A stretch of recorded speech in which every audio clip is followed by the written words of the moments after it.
সবাই দোয়া রাখবেন। ইনশাআল্লাহ আমরা এই সংগঠনটাকে আমরা ইনশাআল্লাহ আরো ভবিষ্যতে এগিয়ে নিয়ে যাবো এই আশা করি। সবাই একটু দোয়া করবেন আর সবাই জায়গা থেকে আমরা ইনশাআল্লাহ। আসসালামু আলাইকুম। আজকে আমরা এখানে এনসিপির আসলে প্রথম প্রতিষ্ঠা বার্ষিকী, সাথে যেহেতু রমজানের আমি মালয়েশিয়া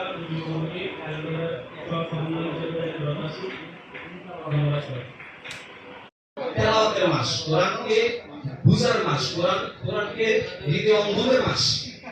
করতে পারি, আমাদের নফসকে আমরা নিয়ন্ত্রণ করতে পারি, এর মাধ্যমে আমরা একটা পবিত্র লাইফ আমরা পেতে পারি, জীবন পেতে পারি, যার মাধ্যমে আমরা দোয়া করি আল্লাহ রাব্বুল আলামিন আমাদেরকে তাড়াতাড়ি বিয়ে করার শক্তি দান করেন।